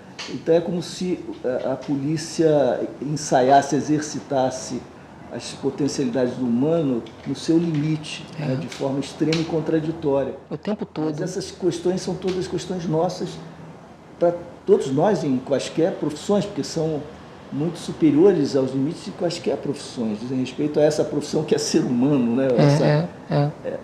Esse destino que é ser humano, né? E aí você falava sobre a importância da religião e a família, porque normalmente, pelo menos na tradição católica, ou você participa da família humana, ou você tem uma família que te inscreve numa comunidade, e só por essa mediação se atinge o humano. Como é que você vê essa polaridade? Olha, eu como eu te falei, assim, a minha visão, o cristianismo que eu, quer dizer, pelo menos a leitura que eu fiz dele, né, que eu tenho na minha vida, é esse cristianismo meio, no seu viés jansenista, vamos dizer assim, bem Pascal mesmo, né? Aquela visão trágica do homem, da sua miséria e também da sua grandeza, que a miséria do homem é a sua grandeza. Mas, por outro lado, eu tenho essa coisa com a teologia da libertação, né? Que para mim é uma questão muito forte, assim, de você olhar o teu cristianismo como uma oportunidade de ajudar a construção do reino de Deus na Terra. E daí, essa coisa política, essa coisa que para mim é, com respeito a quem pensa diferente, me parece inseparável dessa opção por uma religião que se coloca como sal e luz, né? Ou seja, o caminho é esse, eu tenho que trabalhar efetivamente, não apenas através da oração, mas em atos concretos nesse sentido. Eu integrava, na ocasião, eu integrei uma pastoral que era muito ligada à pobreza, que era a pastoral de favela. Eu fazia parte da pastoral de favela e desde adolescente, aquelas favelas todas de Anchieta eu conhecia bem e a sua realidade. Eu acho que tão importante quanto a minha relação com a transcendência foi a minha politização, porque eu acho que não, pelo menos eu acho que eu teria uma relação muito esquisita com a transcendência se junto com essa relação vertical eu não tivesse também a consciência da necessidade de transformar ou de transferir essa relação vertical para o plano político, para o plano das ações humanas no mundo. Eu acho que não faz sentido você ter uma relação com Deus se você não transforma essa relação com Deus em relação com outros homens. Porque se você tem consciência da existência de um Deus que ama todos os seres humanos e ama igual todos os seres humanos e quer um destino para todos os seres humanos, um destino de progresso, um destino de justiça para todos os seres humanos, não dá para você viver no mundo sentado, como diz o Raul Seixas, no trono de um apartamento esperando a morte chegar. Não dá. Você tem que fazer da tua atividade, seja lá onde você estiver, você tem que fazer disso um meio de tentar deixar as coisas um pouquinho melhores do que quando você veio para cá. Eu acho que esse é o jeito que você tem de mostrar a tua fé no mundo. Tentando fazer alguma coisa para esse mundo melhorar. Eu fico imaginando que com essa história trágica logo na primeira infância, a perda do pai dessa forma, você teria duas opções extremas, aquela que é mais comum, que é do ressentimento, né? E da projeção do ódio sobre todos os criminosos, todos os que matam e, portanto, se matam. Ou a opção inversa, que era encontrar na miséria humana, no sofrimento humano extremo, a sua própria humanidade e perdoar o seu pai e, nesse sentido, estender aos homens também esse perdão, né? E é uma maneira muito mais saudável, muito mais bonita para se autoconstruir e para estabelecer a relação com o pai que você não mal conheceu, né? E isso é muito inspirador, é muito bonito. E traduzindo isso politicamente, como é que a gente pode conviver? Eu digo a gente porque eu compartilho os seus sentimentos e valores principais. Como é que a gente pode lidar com o sistema penitenciário, com a justiça criminal retributiva? É complicado, Luiz. Um presídio é uma coisa assim, uma coisa assim inenarrável, uma coisa. Eu acho que é o que de mais perto a gente pode chegar do inferno. Acho que é o que a instituição, né? A prisão. Você colocar um ser humano, uma criatura humana que é vocacionada para a liberdade, enclausurada, eu acho que é a maior violência que a gente pode fazer com a alma de uma criatura humana. É difícil até de imaginar o que sobra do humano depois dessa experiência. Isso me lembra um romance do Dostoiévski que, assim, de vez em quando eu volto a algumas páginas dele, que é Recordações da Casa dos Mortos, que eu acho aquele romance que é um pouco autobiográfico da experiência do Dostoiévski com a prisão. E o Dostoiévski fala ali do prazer que alguns carrascos sentem de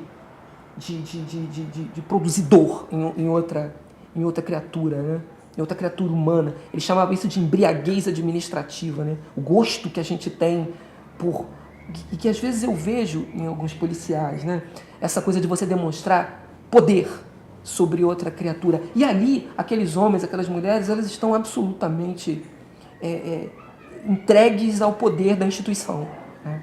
Então, isso é uma coisa muito... Uma das primeiras ocorrências minhas, né, foi conduzir um policial ao cárcere. Esse policial, Marcos, eu me lembro do nome dele até hoje, ele tinha um problema sério ele estuprou várias pessoas. Ele era policial, mas nas horas vagas ele tinha Então ele foi através, se conseguiu chegar à autoria, e eu o acompanhei ao cárcere, né, junto com a mãe dele. Então ela me pediu para acompanhá-lo e eu acompanhei. Foi uma das coisas mais tristes e assim, você imagina, ele era jovem, eu tinha acabado de me formar, eu era um tenente ainda, eu tinha 23 anos, 24 anos, e ele devia ser um pouco mais velho, talvez uns 2 anos mais velho do que eu, 3 anos mais velho do que eu. E a vida dele acabou ali naquele momento, né? Porque um estuprador nesse meio e policial. Nossa. Você imagine o que esse homem não sofreu naquele ambiente. E acompanhado pela mãe. Eu assisti essa cena. A mãe deixando o filho na entrada da cela de uma concentradora, que agora muitos ouvintes talvez não saibam o que é isso, mas era uma delegacia, e nós tínhamos uma grande concentradora lá, que era a 35ª Delegacia de Polícia, que também era uma concentradora. Pessoas que já deveriam estar numa penitenciária. Não havia espaço na penitenciária, eternizavam esse estado ali. Um lugar onde caberiam 6 pessoas, você colocava 20 pessoas. As pessoas tinham que revezar para poder dormir. Então, é disso que a gente está falando. Ou seja, parecia um navio negreiro, né? Eu só encontro paralelo naquele poema do Castro Alves. Navio negreiro, é aquilo ali. Então, assim, eu como cristão, entendendo o meu compromisso com isso tudo, esse foi sempre uma coisa muito, muito angustiante para mim. Por isso que eu te falava no início, né, assim, de viver esse drama, né, de saber que eu estou entregando para a justiça alguém que, afinal de contas, está descumprindo as leis, mas alguém que é um ser humano e que eu conheço o destino depois daquilo. E sei que essa instituição, que é a pena privativa de liberdade, que já é um horror por si mesma, ainda que ela funcionasse magnificamente bem, ela já seria um horror, já produziria danos irreparáveis à alma humana. Mas considerando a realidade que nós temos no país, ela é ainda mais assustadora ainda.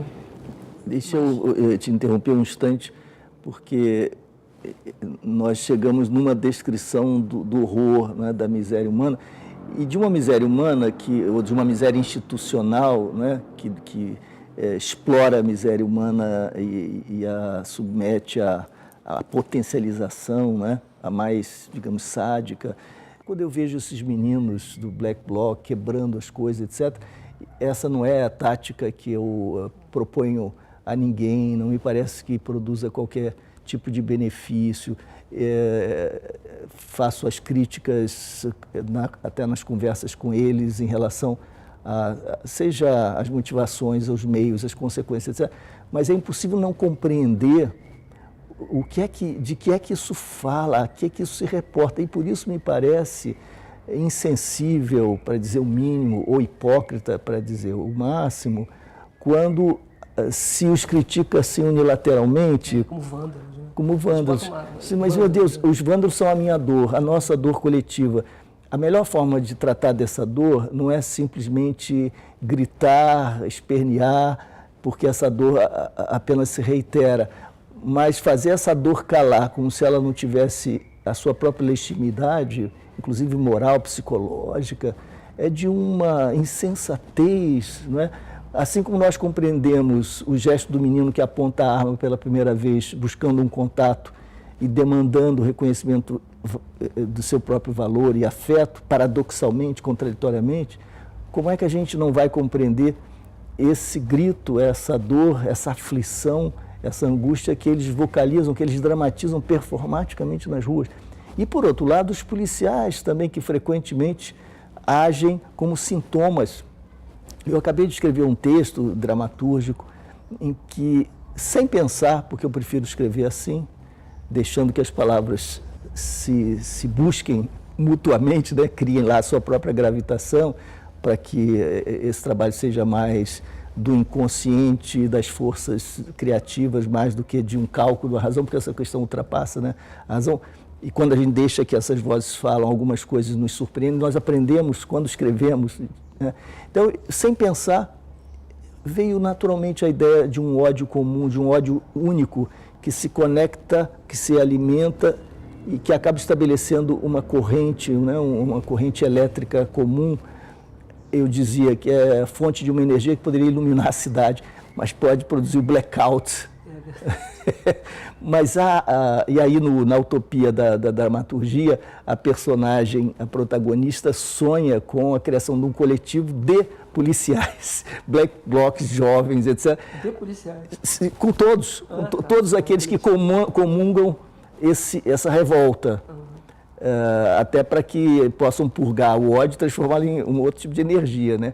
Mas que congregue esse ódio, porque, a rigor, qual a razão pela qual o policial que recebe um salário indigno, aquele lá da ponta, né, a praça, que é tratado aos pontapés por todo mundo, que tem uma imagem pública degradada, por que eles vão odiar os black blocs que estão ali só por conta daquele conflito que a circunstância impõe, mas a rigor os dois são black blocs. Os dois, eles fazem parte do mesmo drama, grupo, do mesmo nicho, da mesma realidade.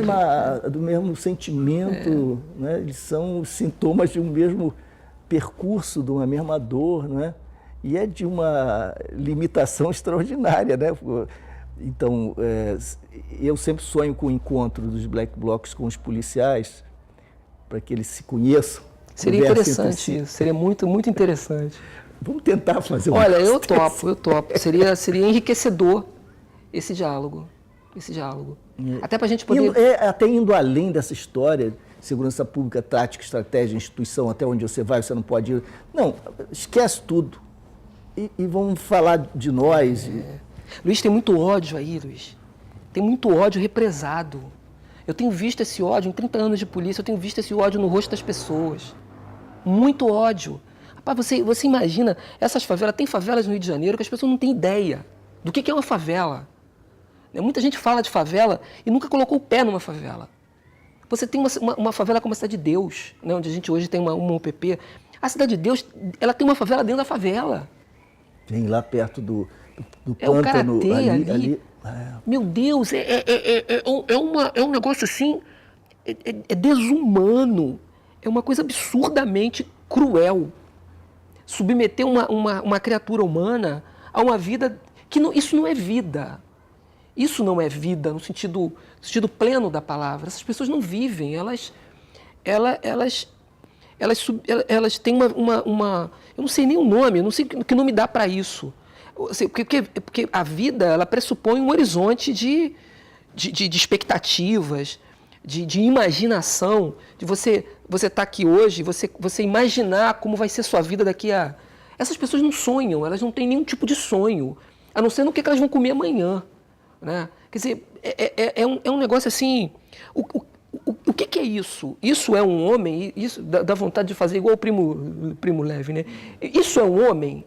Isso é um homem? O que é isso? Que a gente obriga a existir dessa maneira.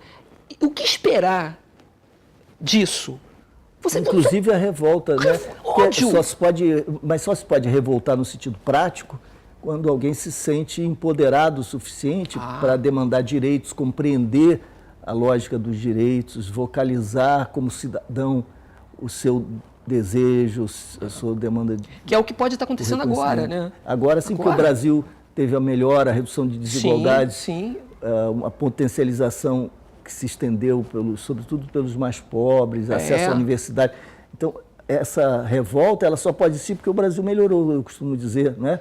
E aí você tem aqueles que começaram a acreditar que são cidadãos de fato, que podem se manifestar, que são sujeitos de direitos. Isso é um aprendizado coletivo e depende do reconhecimento do seu próprio valor, né, do seu empoderamento, do seu reconhecimento de que você tem o que perder. Agora, nesse estado que você dizia, limite, em que só é possível pensar na sobrevivência imediata, em reduzir ali os riscos de morte no dia a dia, você não empodera o cidadão nem o sujeito para que eles se exerçam minimamente dos seus potenciais. Sim, né? sim. É uma subjetividade que não tem saída, né?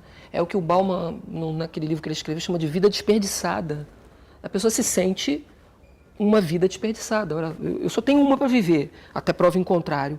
E qual é a minha expectativa? Onde é que eu vou? Né? Então, assim, a gente tem um monte de jovens aí, anualmente, sendo despejados no mercado de trabalho. Para quê? Né? Que fazem um curso superior para quê? Eles vão trabalhar aonde? Né? Ao mesmo tempo, você tem essa tecnociência aí varrendo o planeta inteiro, reduzindo cada vez mais aqueles empregos iniciais que a gente tinha, né, que agora estão desaparecendo a cada revolução tecnológica desaparece mais algum. Então, para onde essas pessoas vão? Né?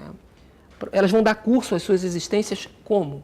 Né? E quando você olha para a sua vida e descobre que você não tem nenhuma expectativa de nada, efetivamente, e tem todo esse apelo para consumir, para consumir, para consumir, isso dá o quê? Isso explode. Isso não tem como não explodir esse negócio.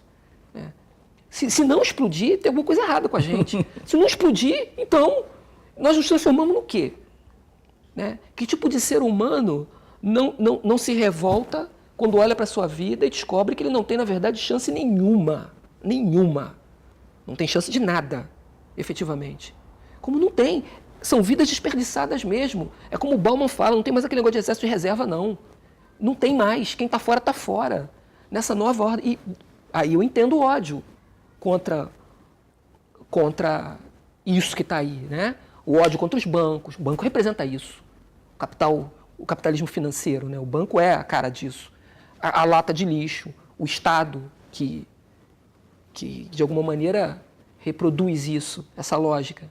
Né? Então tem muito ódio, Luiz, e é um ódio secular, é um ódio que já vem se acumulando em geração após geração.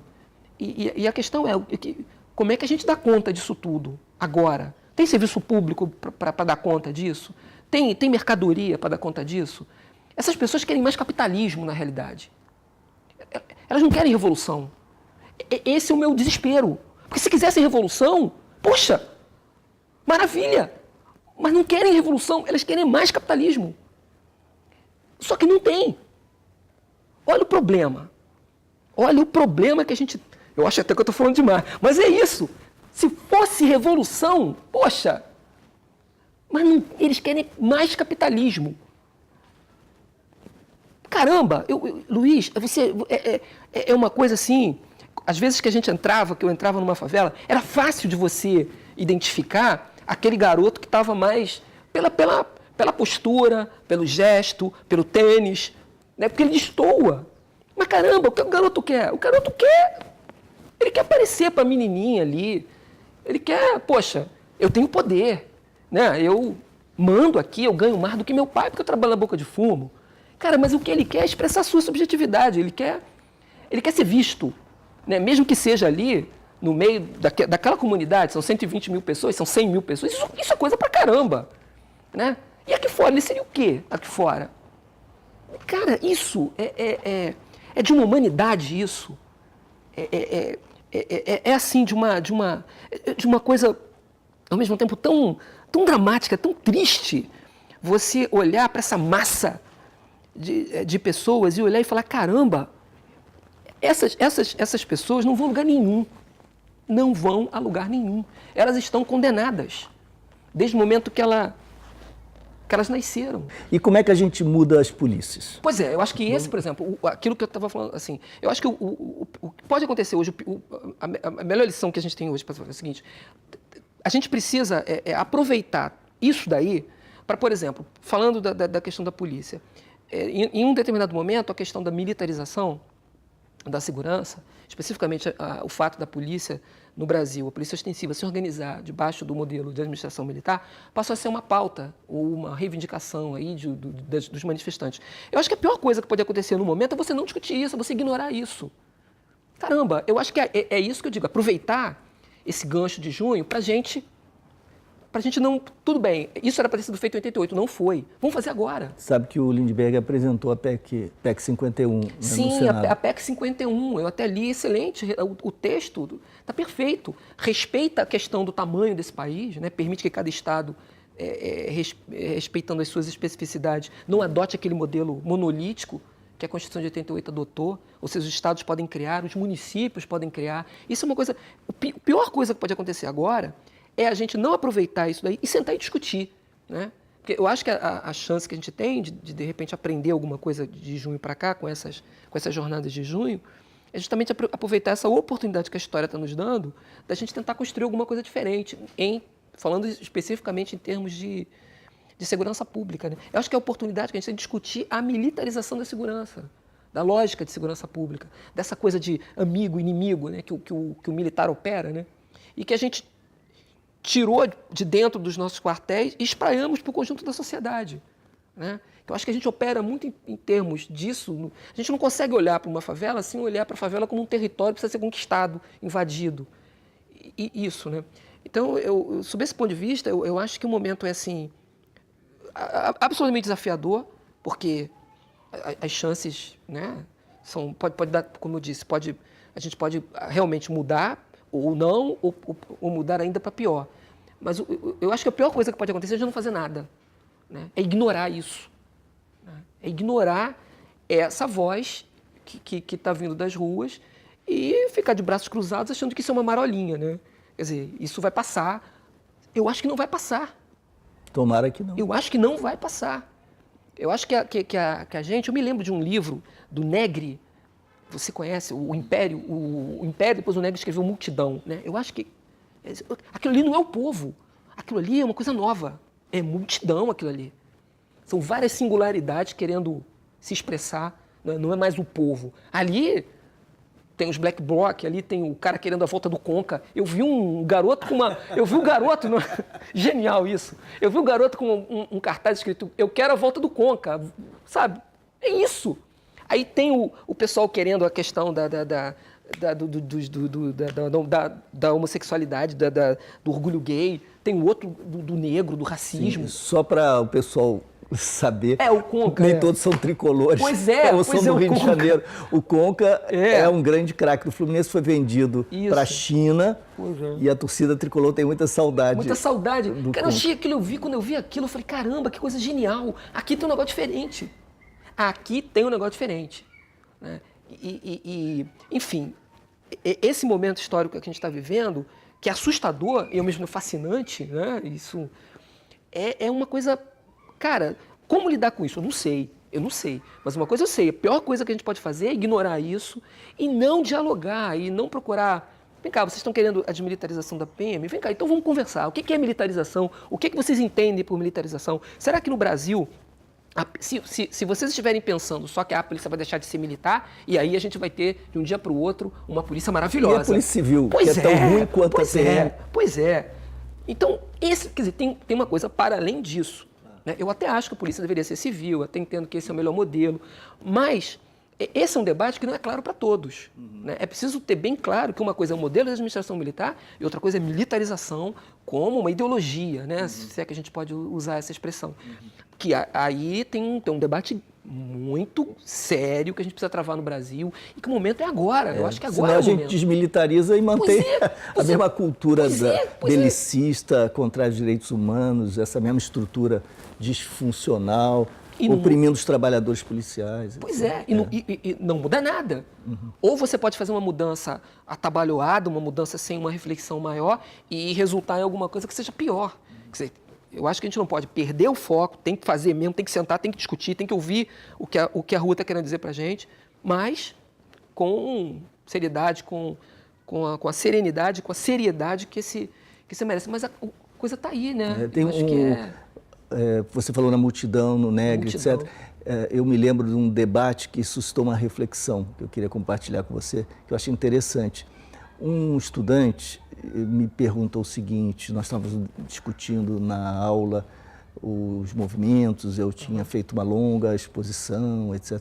Ele disse, mas não seria mais racional, porque eu chamava a atenção para o fato de que nós não podemos projetar esquemas cognitivos tradicionais, como você disse, sobre fenômenos que são singulares, novos, portanto, e que requerem também uma criatividade categorial, conceitual, sob pena de nós apenas projetarmos expectativas que serão frustradas, o que nos levará a definir os eventos pelo avesso.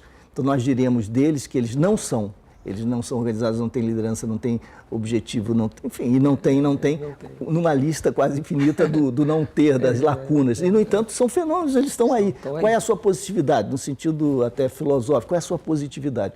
Então, é preciso um exercício criador do ponto de vista categorial. E eles dizem, tudo bem, mas não seria mais racional, mais eficiente se todos se unissem em torno de uma bandeira, de uma demanda, porque essa multiplicidade de demandas tem esses efeitos positivos que você mencionou, mas, se referindo a mim, mas acaba esvaziando e diluindo a força e o potencial da manifestação por conta dessa pluralidade. Eu disse a ele, sim, desse ponto de vista, a partir desse ângulo você tem toda a razão, mas eu vou chamar a atenção para a possibilidade de uma outra perspectiva, que abre outro campo de indagação.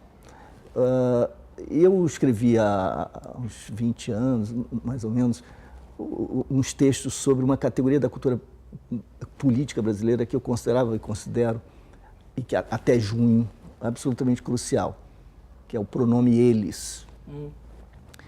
Bom, tá vendo como é que as coisas estão? Eles não fazem nada, não querem fazer. Olha, eu estou passando por aqui, esse buraco está aberto há um tempão. Eles não querem fazer nada, eles não fazem nada.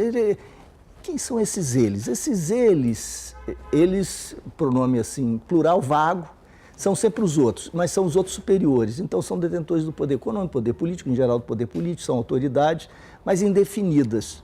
Essa indefinição tem a ver com uma espécie assim de exorcismo da responsabilidade cidadã e cívica. Você se descompromete completamente, se apassiva como sujeito e espera que o outro, o Estado, o que seja, resolva, cumpra suas obrigações. Você é vítima. Essa vitimização associada a um ente que é objeto da acusação e é difuso, gera também um nós absolutamente descosturado, difuso. Não há propriamente um nós. Há muitos egos frustrados, vitimados, apassivados, num contexto que reproduz a sua alienação do ponto de vista da sua subjetividade, alienação do sujeito quanto a seu desejo, sua força, seu potencial ou sua potência.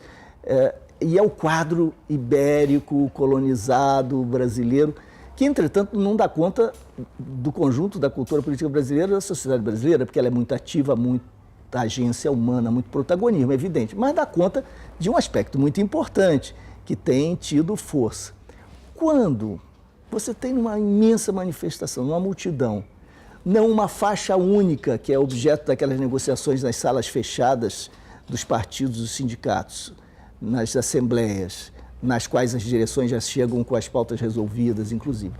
E depois isso tudo está sintetizado na grande bandeira, na grande faixa que unifica o movimento. Quando você não tem isso, porque isso significa uma afirmação que é uma demanda dirigida a um alter, a um outro. Quem é o outro? É o Estado, é o governo, etc. E há essa relação estabelecida. Quando você não tem nada disso, e cada um porta, como foi maravilhoso em junho, cada um porta o seu cartazinho, o cartazinho, a cartolina, dizendo alguma coisa, um pequeno poema, é tanta coisa que nem cabe aqui, como aquele famoso, eu quero isso, eu quero aquilo, com afirmações de grupos, de singularidades, das minorias, ou pautas até universais, universalistas, mas sempre expressas do ponto de vista muito individual. Aquilo é tão pequeno e é tão, obviamente, idiosincrático, que não se dirige a nenhum grande alter, a TV que transmite para o mundo e o Estado que tudo contempla. Não é a faixa, é uma pequena afirmação. Essa afirmação só pode ser lida pelo outro que está ao seu lado, é o tu. Para falar de Levinas ou do Martin Buber, é o tu. Esse ego, agora, esse eu, dirige-se a um outro no mesmo patamar, horizontal, que está próximo, é o outro, é o tu, que também lhe diz algo com o seu cartazinho. Não interessa demanda nenhuma, porque o Tércios ou o outro, o Estado, etc., não é a questão. O grande desafio é tecer essa rede de solidariedade, de interlocução, de eus e tus, que começam a gestar um nós de outro tipo. que reverte completamente aquele tipo de nós difuso, alienado, fruto da passivação associada à idealização e reificação de um eles difuso, que era objeto da grande acusação. Eles não fazem nada, ao invés de nós nos juntarmos e resolvermos, então, comunitariamente o problema, a partir de uma cooperativa, ou da nossa ação, do nosso protagonismo. Isso é um gesto de recuperação de protagonismo individual e coletivo extraordinário, é um novo sujeito está sendo gestado mesmo nessa reescrita do tecido. Então, se você está com os olhos tradicionais, você vai ver o que falta aí. Pô, por que não ser mais objetivo? Assim a gente alcança. Alcança o quê? O problema não é provavelmente aquela demanda, mas é a tessitura de um novo corpus, de um novo sujeito. E isso está em junho, a partir de junho. Isso é revolucionário. Não é revolucionário no sentido de transformação das instituições ou dos padrões de distribuição de poder. Não, mas isso constitui novos sujeitos coletivos de uma maneira desconhecida no Brasil até então, né? E a polícia não pode ser o alter do alter. Agora que você está criando um outro que é um nós plural, possível, democrático, nesse ensaio geral de vozes e protagonismos, a polícia não pode ser o paredão, que é o silêncio, que é a representação conservadora de todas as formas de opressão alinhadas. Isso está acontecendo teatralmente, na performance das ruas. A polícia tem que se salvar disso. É verdade. Não é verdade? É verdade. Engraçado que você estava falando, eu me lembrei aqui do Darcy, daquele livro fantástico que é O Povo Brasileiro. Uhum. Eu fiz, até quando eu estava na academia, eu fiz um seminário nos 90 anos do Darcy, né, de nascimento do Darcy Ribeiro em 2012, também do Brizola também, né, os dois nascem em 22, e do Cerqueira, eu fiz um...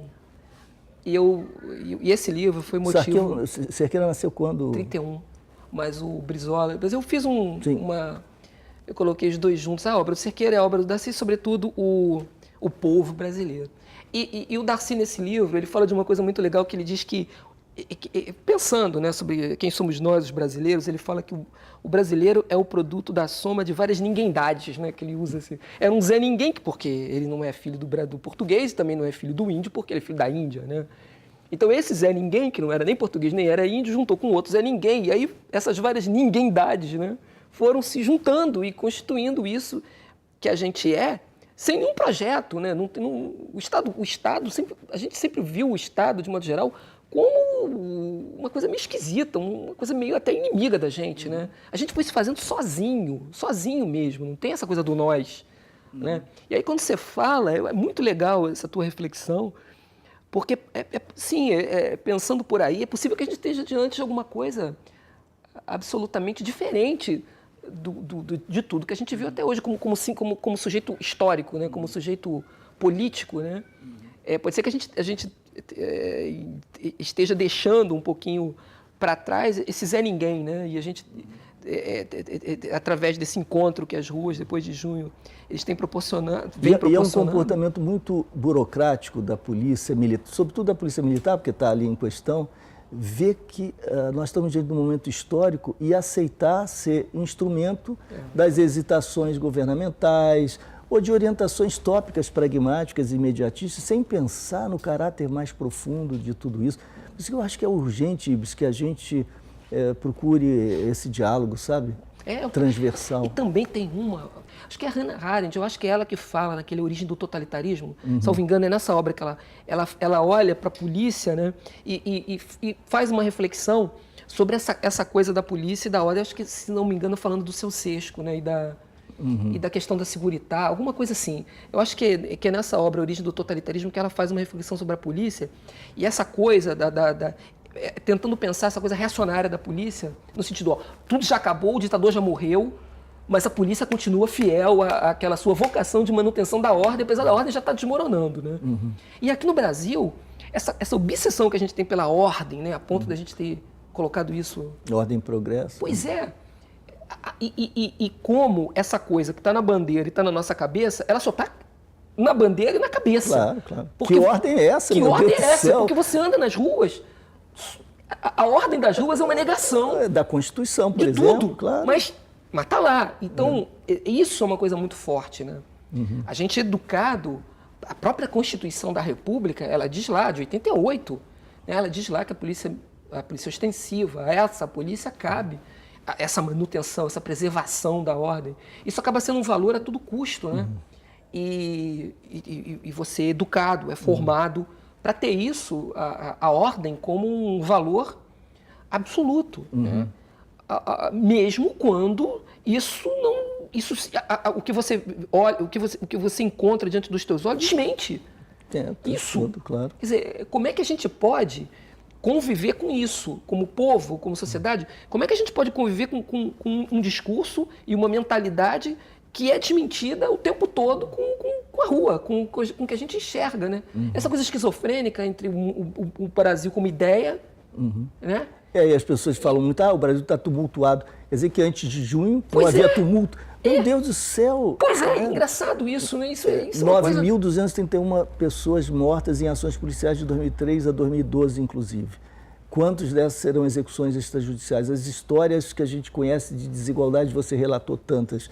As formas de discriminação de todos os tipos, traindo a ideia de que toda criança tem direitos iguais relativamente à saúde, à sua segurança afetiva, em relação a perspectivas que brotem daí naturalmente. Tudo isso rasgado, tudo isso atropelado, tudo isso desconhecido, ignorado, ritualmente. E muitas vezes legitimado por um discurso maluco. Eu me lembro que logo quando o Estatuto da Criança e Adolescente, eu trabalhava na época com essas questões, a discussão que se tinha era o seguinte, não, o garoto tinha que ficar na rua porque ele tinha direito à liberdade. Então, aí você lava as mãos. Você confundir abandono com liberdade, porque assim, essa capacidade que a gente tem de... É a coisa, eu acho que é o Bruno Tolentino que tem O Mundo como Ideia, né? Eu acho que ele que tem um livro onde ele mostra essa coisa da gente, dessa coisa meio, é um platonismo meio maluco, meio esquisito, né? De você inscrever, transformar a ordem num conceito que, na verdade, é para manter as coisas como elas estão. Né? Essa ordem aí vamos manter esse sistema de exclusão, esse sistema de... Apesar da Constituição dizer o contrário, mas vamos manter isso porque isso é a ordem. Até porque você sistemicamente fizer uma exegese da Constituição, você pode extrair uma outra ideia de ordem. A ordem ditada pela Constituição é aquela na qual se manifestam e se garantem todos os direitos ali contemplados. Então, são relações humanas estabelecidas a partir dessa grande matriz, a garantia de todos aqueles direitos. Isso nada tem a ver com ordem no sentido trivial e muito menos com a rotina. A rotina das desigualdades e opressões, que era a característica do processo brasileiro pacífico, tranquilo até junho, né? Sem o grito, sem a dor, sem a aflição. Isso tem a ver também com aquela questão...